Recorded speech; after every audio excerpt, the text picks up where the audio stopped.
We live so much of our lives in what feels like a sleep mode.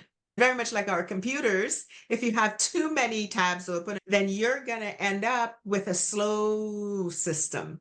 The same thing happens in our lives. When I was going through the stress and struggle of being in a relationship that wasn't working, that eventually ended, that's when I started thinking about putting together these steps to help people manage. And the same steps apply whoever you are, whatever your circumstance. So we're talking about the end of a long-term relationship here.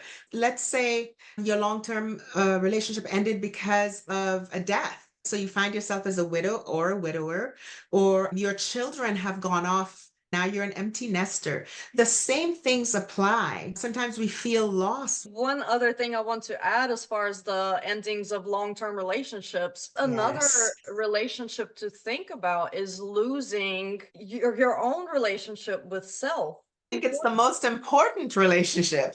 A lot of us have gotten into the relationships that we were in because we prioritize our relationship with others before our relationship with ourselves. Yes. So we've gone through the stop and toss, which is the S and the T of steps. So the E in steps is evoke. The first E in evoke is to evaluate. Evaluate your principles, values, and ideas. Who are you really? What do you believe? If you say, I am a Christian, are you a Christian because that's a value you've adopted for yourself or because you were raised in the church? Are you an atheist because the church hurt you and you're just going to do the total opposite? Evaluate those things. What are your principles? Sometimes people refer to them as deal breakers in relationships. What are those? And Mm. as you look at who you are, what your values are, you begin to see your vision of yourself. So I've been a stay at home, homeschooling mother, but that's not my entire identity. Now, I had made it my entire identity, but it's not. I'm still a daughter. I'm still a woman, right? You can go down the lines of things that you still are because once you know what those are, you begin to realize who you really are. Are there any And this other tools or tips for evaluation as opposed to just asking questions? Oh, yes, there are a number of them. One for me, I actually joined a leadership training program. It was all about learning how to master myself, my mind, how to lead. And the fact that I'm talking to you here, I attribute a lot to that, learning how to lead myself. Because I am a believer, I had internalized messages that said, well, a wife must be submissive. And my understanding and the way I walked that out in my life, maybe is not necessarily what God intended. One of the things I learned in leadership was I am responsible. So I spent so much of my life a victim. I've been victimized. People have taken advantage of me. And that may be the truth. However, I also have found that I'm 100% responsible for the choices I made that landed me in the situations that I was in. I chose to fall in love with this person. I chose to marry this person and have children with them. So when I accept that I am responsible, I am no victim. I made a choice and I am still alive. I can make another choice. That was Mhm. my biggest lesson in my process of evaluating who I am and realizing that I am the creator of my life. Because in the past, I was waiting on something to change around me, but it doesn't work that way. Life is happening right now. So, what are Right. the steps right now that you're taking to create your life that you want? We can't just sit around waiting on things to change, people to change. No, it is Right. 100% me. Right. And a lot of it is perspective because oftentimes we can't necessarily change the circumstances, but my perspective, outlook, the way I take in relationships changes and makes a complete difference in my life. Another thing besides leadership training, therapy, getting professional help. I grew up thinking to get therapy was somehow wrong and somehow diluted my Christian faith. And that is completely not true. I believe God gave people who are therapists the gifts to help us with our mind. They're trained and they've got skills. So that's really important. I also had three ladies who were my emotional support crew. I would run questions by them, get their input. I had one friend who would say, "You've got 5 minutes, you can vent, then we're going to deal with the you of it. How do you go from here?"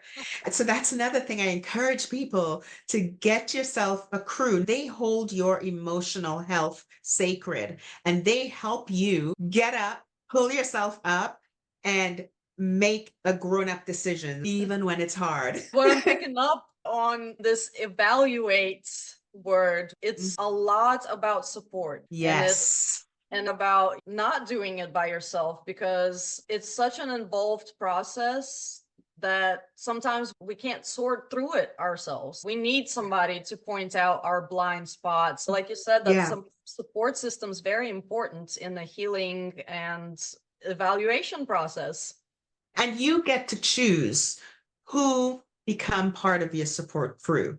I believe that's really important because sometimes we're in situations where, because we have been in the habit of not leading ourselves, not leading our lives, we do what's called crowdsourcing. We get information from here, there, and everywhere, and we don't make a decision as to who are the people in our lives that, whether it's a mentor or a friend, who is that the trusted people that you would listen to, because you're going to get input from everywhere. And if you get into the habit of crowdsourcing, I'm going to ask my grandma, I'm going to ask my uncle, my brother, my friends, cousins, sisters, on, well, you will find yourself even more stuck. So if you're going through a divorce, or even if you've already gone through a divorce and you have to figure out how to deal with co-parenting or need legal advice, please get legal advice from a lawyer, financial advice from a financial expert, therapy from a therapist. There is a place for people like us that are coaches that will hold space for your emotions, who would help you and walk alongside you. But when it comes to legal and financial matters, get help from professionals. So I want to be sure that we say that. Let's continue on. The V in evoke is to value your physical, spiritual, mental, and financial health. Value yourself, value your health.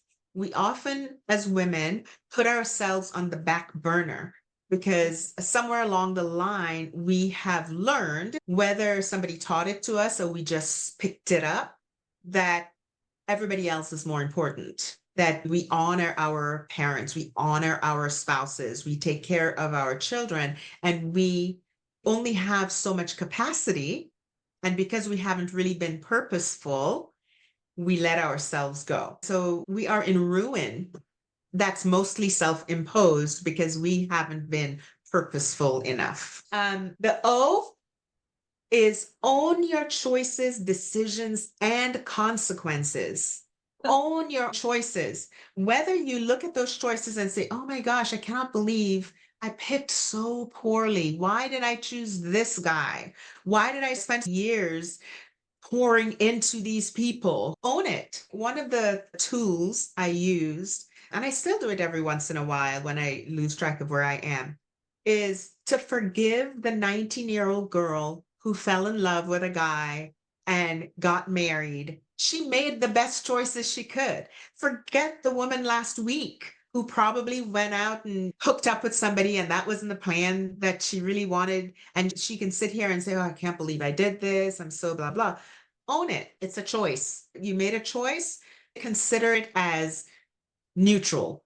You made a choice, but now what you do that builds your character is that you own your decisions and whatever the consequences are.